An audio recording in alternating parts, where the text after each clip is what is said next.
새해 들면서 이런 소리를 많이 들으셨을 거예요. 새해 복 많이 받으세요. 우리 성도님들 새해 복 많이 받으시길 주님의 이름으로 축원합니다. 아멘.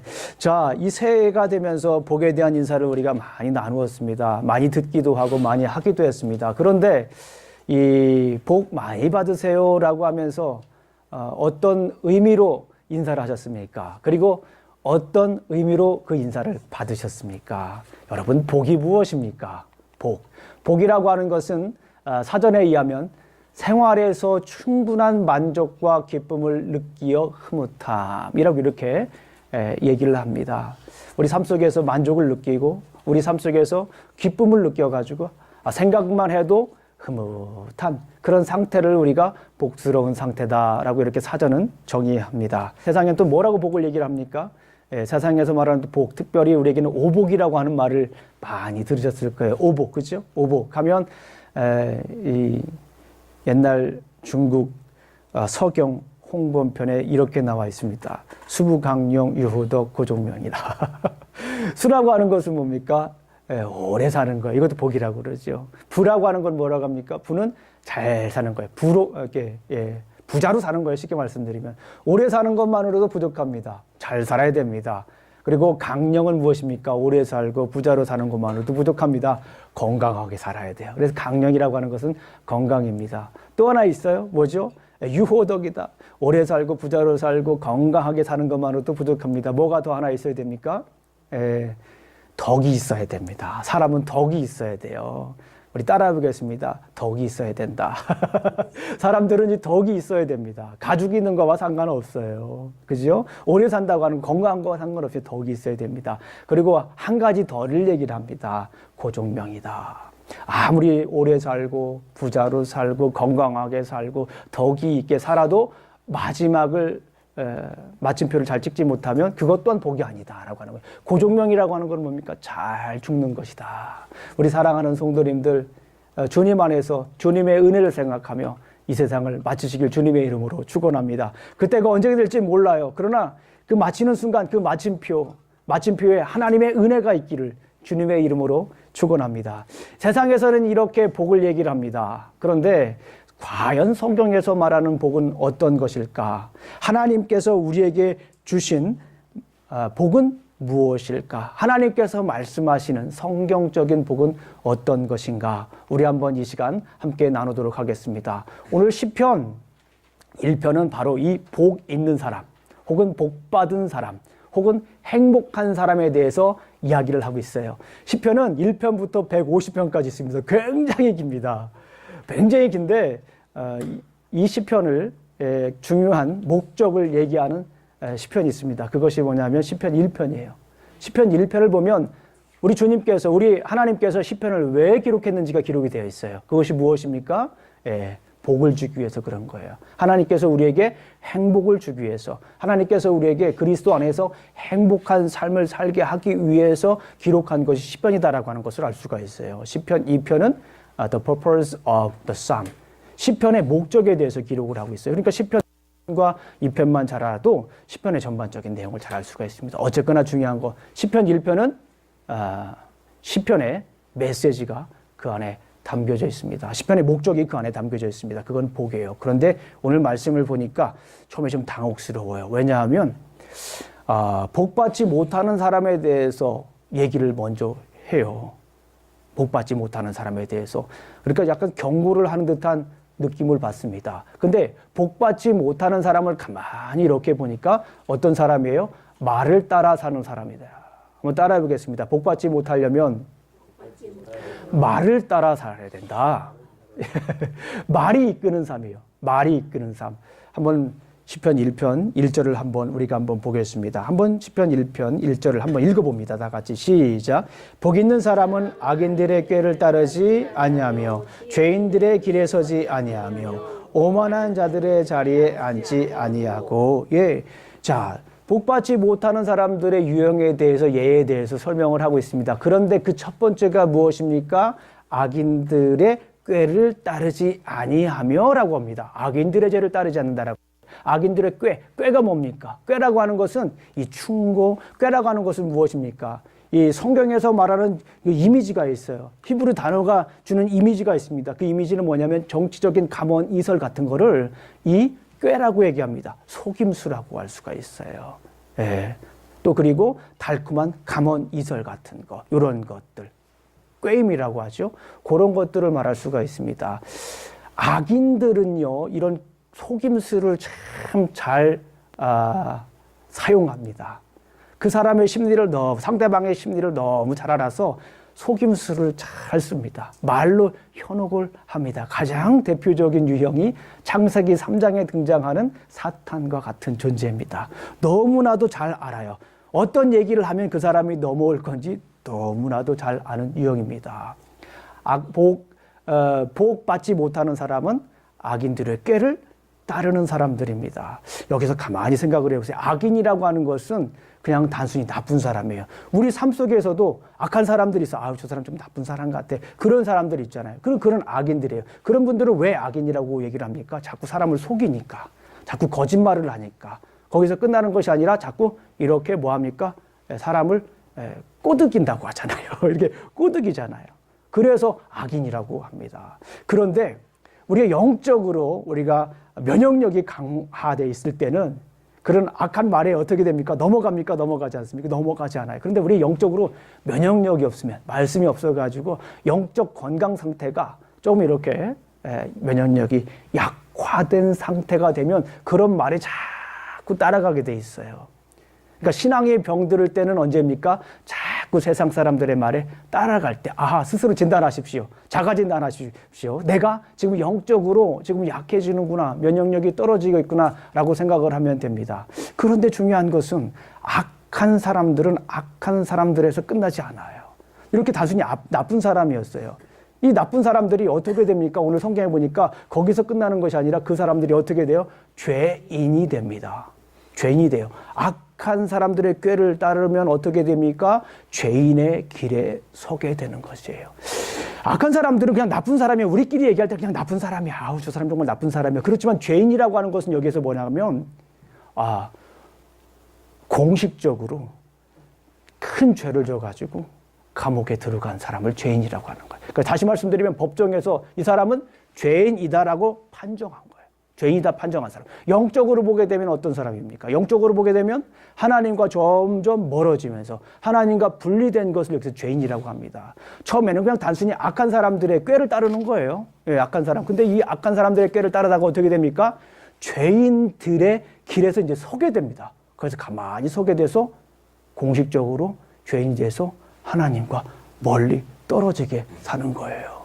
그런데 하나님과 점점 멀리 떨어진 삶을 살면 거기에서 그치는 것이 아니라 오늘 성경 말씀에 보면 어떻게 해요? 오만한 자의 자리에 앉는다라고 하는 거예요. 순서가 참 기가 막힙니다. 처음에는 그냥 악한 사람들의 꾀를 따라다니는 거예요. 따라다니는 거예요. 걸어서 따라다니다가 죄인들의 길에서 어떻게 됩니까? 서게 되는 거예요. 서요, 이렇게. 그리고 그 다음에 어떻게 됩니까? 그 자리에 오만한 자의 자리에 그냥 주저앉습니다. 여기서 오만한 자는 어떤 자냐면 죄인의 길에 서가지고 회개를 하면 오만한 자라고 하지 않습니다. 죄인이 되었는데 거기에서 충분히 죄값을 치르고 나올 수가 있어요. 그런데 죄값을 치르지 못하고 죄가 더해지는 사람들이 있습니다. 어떤 사람입니까? 죄를 뉘우치질 않는 거예요. 죄를 뉘우치지 않고 오히려 어떻게 합니까? 오히려 더 죄를 자랑하는 사람들이 있어요. 죄를 자랑하고 다른 사람도 죄를 짓도록 이렇게 끌어들이는 사람이 있어요. 자기가 죄를 진 거를 뉘우치지 않고 오히려 당당하게 죄를 자랑하는 사람들이 있습니다. 이런 사람들은 어떻게 됩니까? 복을 받지 못한다. 그 시점이 언제부터입니까? 말을 따라 사는 삶부터 시작이 된 것입니다. 그런데 중요한 것은 뭐냐면 이 말을 따라 사는 삶의 결과를 오늘 시편에서 이야기를 합니다. 시편 1편 4절을 한번 읽어보겠습니다. 시편 1편 4절을 우리 한번 천천히 읽어보도록 하겠습니다. 자, 읽어봅니다. 시작. 악인들은 그렇지 아니하며 오직 바람에 나는 겨와 같도다. 이렇게 말을 따라 사는 삶, 복을 받지 못하는 말을 따라 사는 삶의 결과는 어떻습니까? 오늘 성경을 보니까 바람에 나는 겨와 같다라고 이렇게 설명을 합니다. 중요한 이미지가 있어요. 자, 시편이라고 하는 것, 특별히 히브리어는 그림 언어예요. 히브리어는 자체가 그림 언어입니다. 더군다나 이 시편 같은 경우에는 더 많은 그림들을 사용합니다. 이 겨라고 하는 그 그림을 사용해요. 겨 여러분도 보셨습니까? 겨. 저는 어렸을 때 시골에서 자라가지고 겨가 무엇인지 분명히 압니다. 이 어렸을 때 보면 이 모내기를 합니다. 모내기를 할 때 얼마나 우리 농사를 짓는 분들이 마음이 설렌지 아세요? 정말 마음이 설렙니다. 예, 그냥 자다가도 논에 가보시는 분도 있어요. 물이 제대로 있나, 제대로 자르고 있나. 밤에도 가시고요. 어떤 분들은 막 새벽에도 가고 그래요. 그러시 마음이 막 설레시잖아요. 그런데 가을에는 어떻습니까? 가을에는 그 추수를 이제 하면서 마음에 큰 기쁨이 있습니다. 추수를 하는데 어떻게 하면 탈곡을 해요. 탈곡. 먼저 이렇게 벼를 벤 다음에 탈곡을 합니다. 탈곡이라고 하는 것은 뭐냐면 벼에 붙어 있는 이 알곡들을 다 털어내는 거예요. 말 그대로 털어냅니다. 이 털어내고 또 어떻게 하죠? 예? 또 이 방아를 찢습니다. 그 털어낸 거 벼를 다 먹을 수가 쌀을 다 먹을 수가 없잖아요. 그래서 그거를 껍질을 다 이제 방앗간에 가서 이렇게 다 벗겨난 다음에 우리가 쌀을 먹습니다. 이 방앗간에 가지 못하는 경우도 있어요. 가끔 보게 되면 그럴 때 이제 마당에서 이 벼를 벗기기도 합니다. 그리고 나서 이 키질을 합니다. 키질. 예. 키질을 여러분 키질 하시는 거 보셨어요? 이 키질 이거 쉬운 것 같지만 쉽지 않습니다. 이거 굉장히 어렵습니다. 이거 예술입니다. 할머니들 특별히 잘 하시죠. 그래서 이 키질을 하면서 날려보냅니다. 뭐를 날려보냅니까?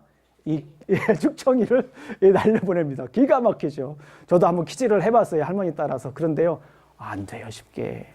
기가 막힙니다. 끝에만 딱 이렇게 쭉정이만 거기에 속여가지고 싹 던지면 쭉정이만 다 날라가 알곡은 그대로 있어요. 예술입니다. 어쨌거나 오늘 본문에서 얘기하는 것은 이 겨라고 하는 것은 뭐냐면 쓸모없는 거예요. 존재의 가치가 없는 거예요. 그냥 바람결에 그냥 날아가는 거예요. 아무런 쓸모가 없는 것입니다. 예수님께서도 이런 얘기를 하셨어요. 추수 후에 쭉정이를 불에 태워 없애는 것 같이 마지막 심판 때에 악인들을 쭉정이와 같이 심판받을 것이라고 말씀하셨어요. 마태복음 3장 12절 말씀에 보게 되면 이 쭉정이라고 하는 겨라고 하는 것은 단순히 그냥 바람에 날아가는 무가치한 것뿐만 아니라 심판까지도 이야기하고 있다는 거예요. 어떻습니까? 말을 따라 사는 삶, 출발점이 말을 좋아하고 말에 관심을 갖고 세상 사람들의 이 말에 집중한다면 결국에는 어떻게 됩니까? 바람에 나는 겨와 같다라고 오늘 본문은 얘기를 합니다. 그런데 오늘 본문은 여기에서 끝나는 것이 아닙니다. 우리가 잘 아시는 것처럼 오늘 본문은 하나님께서 말씀하시는 진정한 복에 대해서 이야기를 합니다. 누가 그 진정한 복을 누리며 사는 사람입니까? 앞에 기록이 되어 있죠. 말씀을 따라 사는 삶이다. 말보다 말씀을 따라 사는 삶이다 라고 이렇게 볼 수가 있어요. 우리 시편 1편 2절을 한번 보겠습니다. 시편 1편 2절을 우리 다 같이 큰 목소리로 한번 읽어보겠습니다. 우리 어른들도 이 시편 1편을 좀 외웠으면 좋겠습니다. 우리 학생들은 대부분 다 외우는 말씀이기도 합니다. 그리고 저는 개인적으로 시편 1편은 아침에 일어나셨을 때 우리 한번 가족이 함께 암송하는 것도 굉장히 좋습니다. 그리고 시편 23편은 주무실 때 함께 이렇게 또 암송을 하고 나누면 너무 좋습니다. 어쨌거나 시편 1편 2절의 말씀을 우리 함께 큰 목소리로 한번 읽어보겠습니다. 시작. 오직 여호와의 율법을 즐거워하여 그의 율법을 주야로 묵상하는도다. 여기에 보니까 주의 율법이라고 나와 있는데 이 주의 율법이라고 하는 것은 무엇입니까? 말씀입니다. 하나님의 말씀. 하나님의 말씀을 따라 사는 삶. 여기에 보니까 오직 여호와의 율법을 즐거워한대요. 여호와의 말씀을 즐거워한대요. 우리 사랑하는 성도님들 말씀을 즐거워하십니까? 말씀만 생각하면 기쁨이 있습니까? 이 말씀을 보게 되면은 너무 기쁜 거예요. 왜 그렇습니까? 말씀은요 꿀보다 더 달기 때문에 그렇습니다. 우리 시편 119편 우리 송구영신 예배 때 드렸죠. 말씀은 시편 기록한 분이 그렇게 고백을 합니다. 하나님의 말씀은 꿀보다 더 달다라고 하는 거예요. 세상의 감언이설보다 하나님의 말씀이 훨씬 달다라고 하는 거예요. 우리 사랑하는 성도님들이 2019년도에는 이 말씀이 꿀보다 더 단 것을 풍성하게 경험하며 누리시길 주님의 이름으로 축원합니다. 우리 사랑하는 성도님들, 정말 제가 이 자리에 선 이유도 바로 그런 거예요. 우리 성도님들이 말보다, 말씀을 꿀보다 더 귀하게 여기며 살아가게 하는 거예요. 제 임무가 바로 그런 거예요. 여러분, 우리 성도님들이 말씀을 깨닫게 하는 거예요. 우리 성도님들 2019년도에는 정말 말씀을 드셔야 돼요. 말씀을 드셔야 됩니다. 말씀을 드시지 않고 살아갈 수가 없어요. 그리스도인들은 말씀을 드시지 않고 살아갈 수가 없습니다. 저는 좀 심한 말이기도 해요. 말씀을 드시고 살아가지 않는 그리스도인들을 저는 이렇게 얘기합니다. 놀라지 마세요. 저에게 돌 던지지 마세요. 영적 허세다. 말씀을 읽지 않고 살아가는 분들은 영적으로 허세를 누리며 살아가는 거예요. 허세를 부리며 살아가는 거예요. 어떻게 그리스도인들이 말씀을 읽지 않고 살아갑니까? 어떻게 그리스도인들이 말씀을 읽지 않고 강건하게 살아갈 수 있다고 얘기할 수 있습니까? 어떻게 말씀을 읽지 않고 영적으로 우리가 살아간다고 얘기를 할 수가 있겠습니까? 말씀을 읽지 않으면, 말씀을 섭취하시면 우리는 그냥 쓰러져요. 영적으로 뭐가 됩니까? 비실이가 되는 거예요. 그냥 쓰러지는 거예요.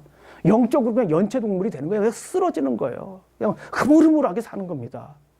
그럼에도 불구하고, 그렇게 삶에도 불구하고 그리스도인으로 당당하게 선포하고 나는 그리스도인이다 하는 건 영적 허세가 될 수 있다라고 하는 거예요. 어쨌거나 우리 사랑하는 성도님들, 말씀 따라 사시길 주님의 이름으로 축원합니다. 말씀 따라 살기 위해서 우리가 말씀을 매일같이 좀 드세요. 뭐처럼 드시냐고요? 비타민처럼 매일 드셔야 됩니다. 비타민도 1, 2년 먹어가지고는 효력이 없어요. 적어도 3, 4년 먹어야 효력이 있다고 하잖아요. 계속 드셔야 됩니다. 계속 섭취하셔야 돼요. 그래야 효력이 있습니다. 우리 사랑하는 성도님들, 말씀을 매일매일 꺼내 드시기를, 섭취하시길 주님의 이름으로 축원합니다. 그래서 영적으로 강건하게 사시기를 주님의 이름으로 축원합니다. 말씀을 계속해서 배우십시오. 말씀을 계속해서 읽으십시오. 우리 교회가 여러 가지 자랑거리가 많이 있습니다. 우리 성도님들한테 제가 조사를 해보니까 우리 교회의 자랑거리, 우리 성도님들이 사랑이 많으시다. 너무나도 감사한 거예요. 우리 성도님들이 사랑이 많으시다라고 하는 거예요. 우리 교회가 정말 사랑이 많은 교회인 줄로 믿습니다. 그리고 두 번째는 뭐냐면 행복한 목사님이 계시다. 제 얘기가 아닙니다. 우리 교회, 그리고 우리 교회를 소개하시는 어떤 분들은 그래요. 우리 목사님은 행복한 목사님이다 라고 이렇게 소개하시는 분이 몇 분 계십니다. 그리고 또 한 가지, 우리 교회의 장점인 것은 뭡니까? 말씀을 잘 가르치는 교회다라고 하는 거예요. 그러니까 우리 성도님들께서 그 말씀을 가르칠 때에 그런 자리에 좀 참여하셨으면 좋겠어요. 참여하셔서 그 말씀을 좀 이렇게 좀 맛있게 드셨으면 좋겠어요. 목사님, 너무나 좋은 말씀들이 인터넷에 참 많습니다. 예, 그래요. 참 이 인터넷에 가고 보게 되면 저도 정말 은혜가 엄청 되는 그런 말씀들이 굉장히 많습니다. 그런데 우리 사랑하는 성도님들 기억하셔야 될 것이 있어요. 언제까지 그렇게 남이 요리해 준 것만 드시겠습니까? 이제는 우리가 요리를 해서 드셔야 돼요. 다시 말씀을 드리면 우리 성도님들에게 그런 소망이 있어요. 제가 말씀을 요리하거나 다른 분들이 말씀을 요리해가지고 드리는 그 음식만 드실 것이 아니라 이제는 우리가 스스로 요리를 해야 돼요. 언제까지 남이 요리해 주는 것만 우리가 먹겠습니까? 2019년도에는 스스로 요리해서 정말 필요한 만큼 맛있게 섭취하시길 주님의 이름으로 축원합니다. 배워야 돼요. 말씀이 그렇게 호락호락하지 않습니다. 말씀 배워야 됩니다, 여러분들. 말씀을 배워야 알 수가 있어요. 자, 그런데 그리고 또 하나 영상을 여기에서 보여줍니다. 어떤 사람이 말씀을 따라 사는 사람이냐? 말씀을 즐거워하는 사람이고, 또 하나 말씀을 주야로 묵상하는 사람이다라고 얘기를 합니다. 여기서 이 묵상이라고 하는 단어를 조금 더 우리가 생각을 해봐야 됩니다. 아까도 말씀을 드렸지만은 이 묵상이라고 하는 단어는 영어 성경으로 meditate, 이렇게 묵상하다 이렇게 얘기를 하는데, 히브리어에서는 이 묵상하다라고 하는 단어를 그렇게 설명하지 않습니다. 중요한 거는 히브리어 사전을 찾아보게 되면 이 묵상하다라고 하는 그 의미는 읊조리다 그런 뜻이에요. 읊조리다. 읊조리는 게 뭡니까? 계속 얘기하는 거예요. 계속 구구절절히 막 얘기를 하는 겁니다. 쉽게 말씀드리면 읊조리는 것의 가장 좋은 영상은 뭐냐면 입에 달고 사는 거예요. 뭐처럼 비둘기가 구구구구구구구 소리를 내는 것처럼 그렇게 입에 달고 사는 겁니다. 어떻게 달고 사는 거예요? 음악이 막 울려 퍼지는 것처럼 이렇게 말씀을 달고 사는 거예요. 여러분 사랑하는 성도님들, 말씀을 입에 달고 사시길 주님의 이름으로 축원합니다. 영어 표현으로 말하면 revolve around 한다는 거예요. 우리의 삶에 이렇게 막 맴도는 거예요. 말씀이 맴도는 거예요. 아이 목사님, 제가 얼마나 바쁜 줄 알아요? 이해됩니다. 아침마다 제가 말씀을 전해드리잖아요. 만난 말씀을 전해드리잖아요. 행복한 목사가 전하는 만난 말씀을 전해드리잖아요. 우리 사랑하는 성도님들 그거를 다 읽으시면 너무 좋을 것 같아요. 왜냐하면 다른 분들의 아마 보내드리는 것들 있을 수도 있습니다. 그런데 그 부분 거기에 보면 대부분 다 예화가 들어가 있어요. 예화가 나쁘다라는 게 아니에요. 저는 예화를 별로 좋아하지 않습니다. 그 대신에 제가 보내드린 성경 그 구절을 한번 보십시오. 다른 목사님들은 거기에 예화가 들어갈 자리에 김영종 목사가 보낸 그 말씀에 뭐가 들어가 있습니까? 말씀이 들어가 있어요. 다른 말씀이 들어가 있어요. 잘 구분하셔야 돼요, 여러분들. 구약 성경에 나와 있는 말씀이 들어가 있어요. 사도 바울이 들어간 말씀이 들어가 있어요. 예수님이 전한 말씀이 그 안에 들어가 있어요. 그래서 처음 읽을 때는 이것이 좀 딱딱하다라고 생각이 들 수가 있습니다. 그런데 어렵지 않습니다. 계속 드십시오. 날마다 필요할 때 뭐 합니까? 꺼내 드십시오. 맛있게 꺼내 드십시오. 그러면 어떻게 됩니까? 그 말씀이 우리 삶에 계속해서 울려 퍼지는 거예요. 직장에 가도 그 말씀이 울려 퍼지는 거예요. 직장에 가서도 우리 직장에 같이 일하시는 분들이 얘기할 때, 그 말씀을 가지고 판단하는 거예요. 분별력이 생기는 거예요. 직장에서 어떤 일이 났습니다. 사업소에서 일어났어요. 그거 말씀에 내 안에 계속해서 섭취하시고 드시고 계시면 그 말씀이 맴돌면 그 말씀 가지고 그거를 판단하는 거예요. 그게 말씀이 이끄는 삶입니다. 그게 말씀 따라 사는 삶입니다. 우리 사랑하는 성도님들 2019년도에는 말씀이 맴돌게 되기를 주님의 이름으로 축원합니다. 이 두 번째 영상이 있습니다. 이 묵상이라고 하는 것. 두 번째 영상은 뭐냐면 사자가 으르렁거리면서 먹이를 낚아챈다라고 하는 그런 이미지가 있어요. 히브리 사전에 보게, 제가 가지고 있는 히브리 사전에 보게 되면은 사자가 배고파가지고 어떻게 합니까? 먹이를 확 낚아채는 거예요. 여러분들 혹시 동물의 왕국 같은 거 혹시 봅니까? 저는 다큐멘터리를 좋아하기 때문에 이 동물의 왕국, 역사의 다큐멘터리 이런 것들 좀 간혹 찾아서 봅니다. 그런데 이 사자가 먹이를 찾아가는데 막 재빠르게 찾아가서 한 마리가 딱 먹지 않습니까? 예, 우리 사랑하는 성도님들 말씀도 그렇게 낚아채 드시길 주님의 이름으로 축원합니다. 한번 사자처럼 한번 해볼까요? 이 말씀을 낚아채 드시는 거예요. 이 말씀을 낚아채 드실 때 우리가 건강하게 살아가는 거예요. 이 말씀을 낚아채실 때 영양실조 걸리지 않고 강건하게 살아가는 겁니다. 이게 말씀을 낚아채실 때에 우리가 어떻게 됩니까? 영적인 복을 누리며 살아가는 줄로 믿습니다. 주위에서 가만히 한번 보십시오. 영적인 복을 누리는 삶은 세상에서 말하는 복도 함께 누리는 줄로 믿습니다. 영적인 복을 누리는 사람들은요, 주변에 관계없이 세상 사람들이 세워놓은 복일지라도 그것도 뛰어넘으며 사시는 것을 봅니다. 놀라운 사실이죠. 놀라운 비밀이죠. 우리 사랑하는 성도님들, 2019년도에는 말씀을 낚아채시길 주님의 이름으로 축원합니다. 내가 낚아채지 않으면 죽어요. 내가 낚아채지 않으면 다른 분이 낚아챕니다.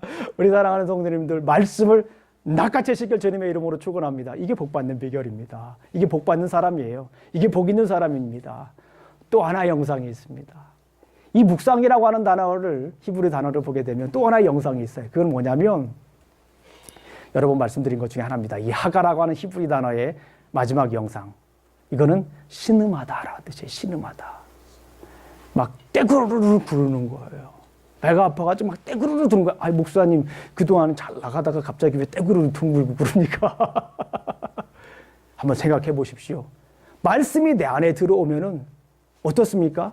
기쁘기도 하지만 말씀이 내 안에 들어오면은 막 이것이 세상적인 가치와 싸우기 때문에 막 힘든 사투를 분투를 해야 돼요. 말씀대로 살아가려고 막 분투를 해야 돼. 막 신음을 하면 떼구르륵 굴러야 할 때가 있어요. 나 저거 하고 싶은데 말씀 때문에 못하는 거예요. 떼구르륵 굴러야 돼요. 말씀으로 싸워서 이겨야 되는데 때보면 질 때도 있잖아요. 근데 중요한 건 뭐냐면 싸우기 위해서, 승리하기 위해서 막 떼구르륵 막 굴러가는 이런 영상들을 우리가 생각할 수가 있는 거예요. 마크 트웨인이라는 사람이 이런 얘기를 했어요. 나를 괴롭히는 것은, 나를 성가시게 하는 것은 이해되는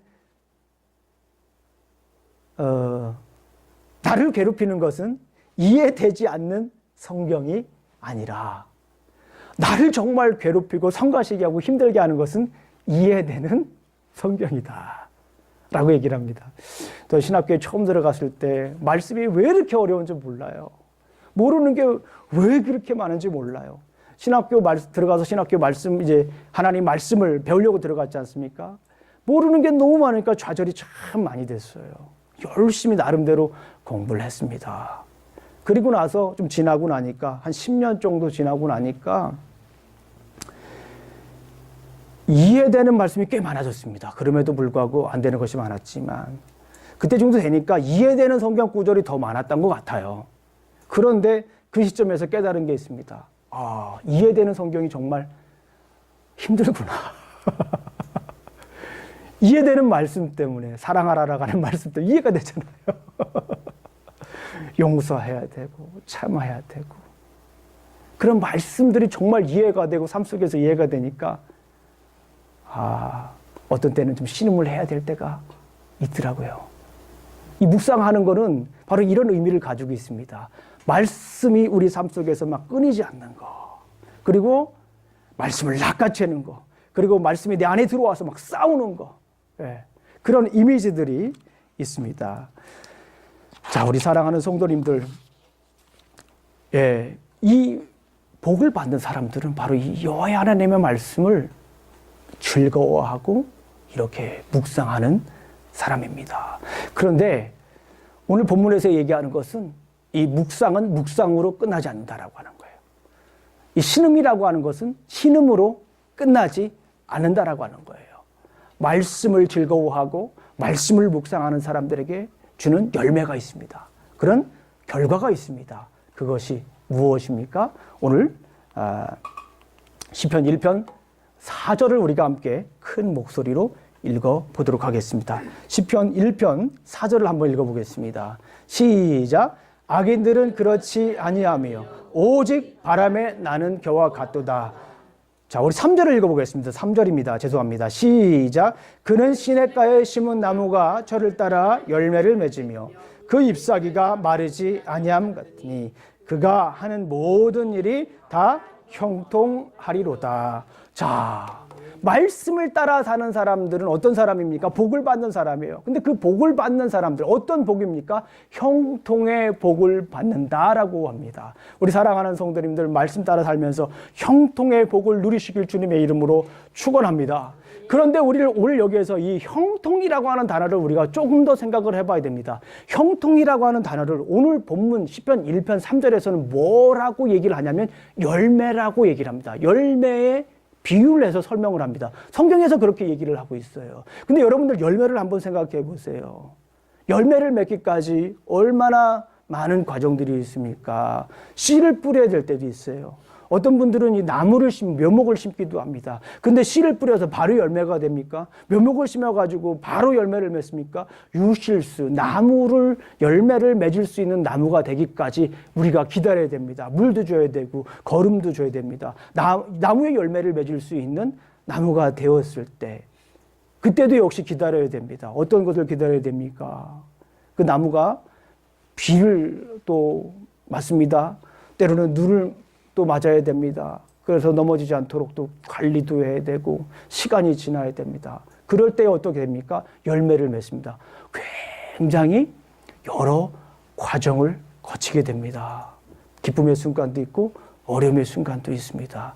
열매라고 하는 것이 꽤 중요한 거예요. 우리가 형통이라고 하면 막 무사통과를 생각할 수가 있어요. 형통이라고 하면 막 그냥 아무런 어려움 없이 그냥 뻥뻥뻥뻥뻥 뚫리는 것처럼 생각할 수가 있어요. 그런데 성경에서는 형통이라고 하는 단어를 그렇게 사용하지 않습니다. 뭐라고 합니까? 열매.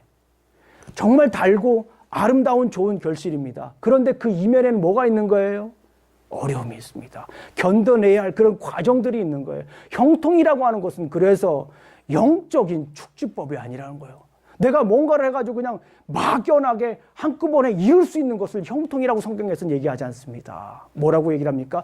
열매라고 합니다. 오랜 인고의 세월을 거쳐서 얻게 되는 아름다운 열매. 이걸 형통이라고 하는 거예요. 어떤 분들은 그래요. 저는요, 교회 다니는데 자식도 잘 되고 사업도 잘 되고 직장도 잘 되고 자녀들도 뭐 다 잘 되는 것 때문에 교회 왔습니다. 맞습니다. 그런데요, 그렇지 않을 때가 있어요. 때로는 어려움을 겪을 때가 있어요. 거기서 포기하시면 안 됩니다. 뭐요? 그 과정은 다 열매를 맺기 위한 과정입니다. 그 과정은 형통을 위한 그런 과정인 줄로 믿습니다. 중요한 것은 열매를 우리가 뭐예요? 계속해서 맺어야 되는 거예요. 형통의 열매를 맺으시길 주님의 이름으로 축원합니다. 그런데 오늘 시편 1편 4편에서 또 하나 우리가 생각해야 될 게 있어요. 시냇가에 심은 나무. 이 시냇가라고 하는 것이요, 우리 성경을 보게 되면 단수로 되어 있지만 히브리 원어로 보게 되면 이것이 시냇가가 복수로 되어 있어요. 우리 사랑하는 성도님들, 시냇가가 하나만 있는 게 아니에요. 시냇가가 여러 개가 있어요. 그것이 주는 의미가 뭡니까? 설사, 설령 어떤 한 시냇가가 마를지라도 또 다른 시냇가가 있는 거예요. 그 시냇가는 마르지 않는다라고 하는 거예요. 그러니까 우리가 형통의 삶이라고 하는 것은, 열매 맺는다라고 하는 것은 이례적인 사건이 아니라 어떤 사건입니까? 계속해서 이어지는 사건이다라고 볼 수가 있습니다. 계속해서 일시적으로 일어나는 일장충몽이 아니라 일시적으로 일어나는 영적인 환각이 아닙니다. 이거는 계속해서 마르지 않는 거예요. 마르지 않고 계속해서 이어집니다. 어떻게 하면요? 하나님 말씀을 즐거워하고 묵상하면 그 열매가 계속해서 이어집니다. 그 잎사귀가 계속해서 푸르름을 유지합니다. 자, 오늘 우리 사랑하는 성도님들 이제 말씀을 맺도록 하겠습니다. 복 있는 사람은 말을 따라 사는 사람이 아닌 말씀을 따라 사는 사람입니다. 오늘 시편 1편에서는 복 있는 사람에 대해서 이야기를 합니다. 그런데 오늘 시편 1편에서 얘기하는 중요한 메시지는 무엇입니까? 복 있는 사람은 말을 따라 사는 사람이 아닌 말씀을 따라 사는 사람입니다. 저는 정말 우리 성도님들에게 감사해요. 저도 이 목회를 부사역자까지 합치면 20년이 넘습니다. 부사역자만 거의 20년 했습니다. 그러니까 교회의 생리에 대해서 전혀 모르는 게 아닙니다. 한국에서 큰 교회도 있었고 미국에서도 꽤 큰 교회도 있었고 작은 교회도 있었고 한국에서 총회장 목사 하시는 분을 섬기기도 했고요. 산전수전까지는 아니어도 어느 정도 이렇게 좀 경험을 했습니다. 그런데 우리 교회에 정말 큰 장점이 있어요.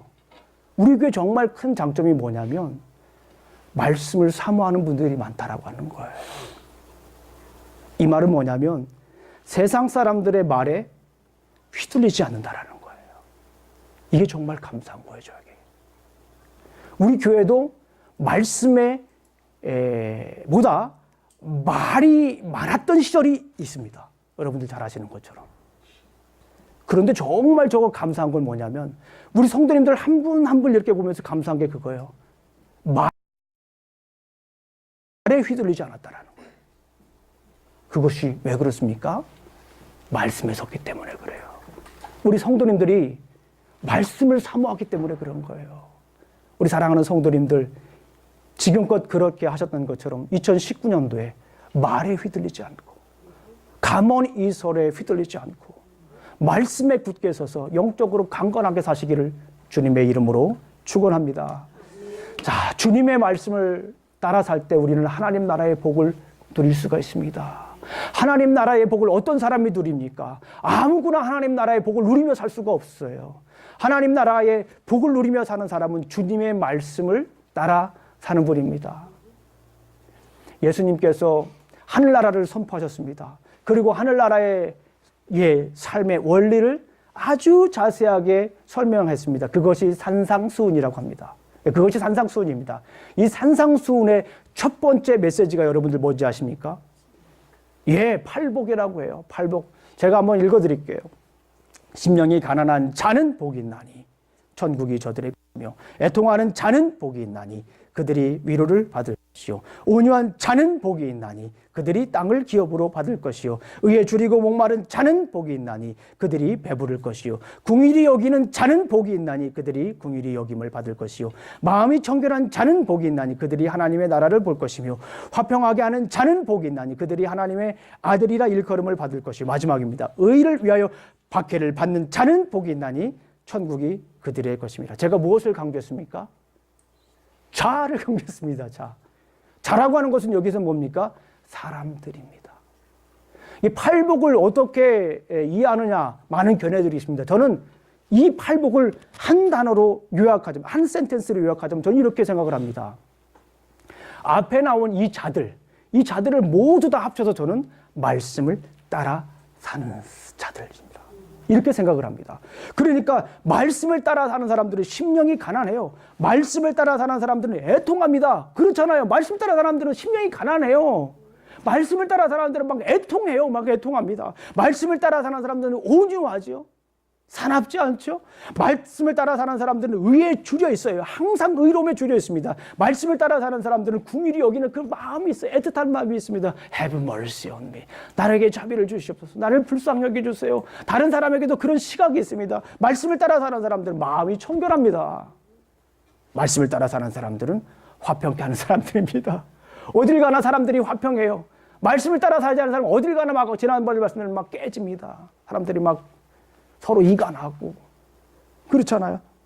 말씀을 따라 사는 사람들은 의를 위하여 박해를 받는 자입니다. 우리 사랑하는 성도님들, 말씀을 따라 사시길 주님의 이름으로 축원합니다. 말씀을 따라 사는 사람, 말씀을 묵상하고 말씀을 즐거워하는 사람들은 이런 복된 하늘의 복을 누리면서 우리가 살 수 있는 줄로 믿습니다.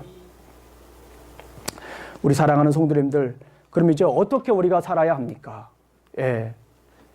말씀을 읽고 말씀을 듣고 말씀을 행하면서 사시길 주님의 이름으로 축원합니다. 우리가 새벽마다 우리 요한계시록을 보고 있지 않습니까? 얼마나 가슴 벅찬 일입니까? 우리 기존 그리스도인들이 요한계시록을 멀리하고 우리 목사님들이 요한계시록에서 설교를 하지 않고, 그러니까 이단들이 요한계시록을 설교하고 심지어 어떤 이단은 요한계시록을 외우자 해서 막 외우는 운동을 일으키고, 참 우리가 깨어야 됩니다. 영적으로 좀 깨어 있어야 돼요. 이단들 그냥 뭘 할 게 아닙니다. 우리가 그런 요한계시록에서, 요한계시록 서두에서 우리에게 이 복에 대한 말씀을 먼저 선포합니다. 그것이 무엇입니까? 요한계시록 1장 3절에 보게 되면 이 예언의 말씀을 읽는 자와 듣는 자와 그 가운데에 기록한 것을 지키는 자는 복이 있나니 때가 가까움이라. 요한계시록에서 말씀하고 있잖아요. 성경의 결론인 요한계시록에서 말씀을 하고 있잖아요. 그곳에서 정말 복된 삶이 어떤 삶이냐 요약을 하고 있잖아요. 말씀을 읽는 사람, 우리 사랑하는 성도님들 말씀을 많이 꺼내 드십시오. 좀 말씀 공부하셔야 돼요. 저는 개인적인 포부가 있습니다. 우리 교육부에 계신 분들하고 이미 그 비전을 나누기도 했지만요. 저는요, 우리 사랑하는 성도님들, 우리 교회를 막 학교로 만들고 싶어요. 월요일 날 한 4교시, 화요일 날 4교시, 도시락 싸와야겠죠?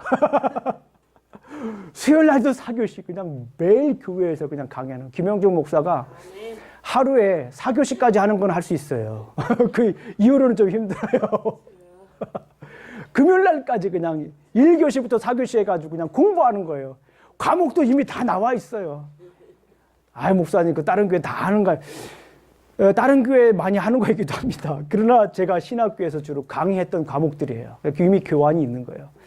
교환도 있고 선생님도 있고 교회 건물도 있는데 우리 학생들이 아직 모집이 안 됐어요. 우리 사랑하는 성도님들, 좀 우리가 신앙생활을 좀 단순화시켜야 됩니다. 신앙생활 하는 데 있어서 좀 더 심플리케이션이 필요해요. 뭐냐면 말씀으로 돌아가는 거예요. 말씀으로 돌아가는 거예요. 우리 교회 전도할 때도 뭐 다른 거 필요 없습니다. 우리 교회 목사님 잘생겼는데 그러지도 않지만 그런 게 아니라 우리 교회는 말씀에 선 교회다. 말씀을 잘 가르치는 교회다. 얼마나 멋집니까? 말씀에 서가지고 말씀을 가르치는 그런 우리 복된 2019년도 되시길 주님의 이름으로 축원합니다. 우리 사랑하는 성도님들, 말씀을 읽으십시오. 말씀을 들으십시오. 그리고 말씀대로 준행하시기를 주님의 이름으로 축원합니다. 그래야 해서 풍성한 영적 복을 누리며 복의 통로가 되시길 주님의 이름으로 축원합니다. 우리 기도하시겠습니다. 아버지 하나님 감사합니다. 2019년도에는 꿀보다 더단 하나님의 말씀을 따르겠습니다. 사람들의 말이 아닌, 세상의 감언이설이 아닌, 세상의 달콤함이 아닌 주님의 말씀을 따라가겠습니다. 꿀보다 더 귀한 주님의 말씀대로 살아가겠습니다. 그리하여서 우리가 영적 복을 누리며 살아가기를 원합니다. 간절히 원하는 것은 이제 우리가 영적 복의 통로가 되며 살아갈 수 있도록, 그런 영향력을 미치며 살아갈 수 있도록 주님 지켜주시옵소서. 예수님 이름으로 기도합니다. 아멘.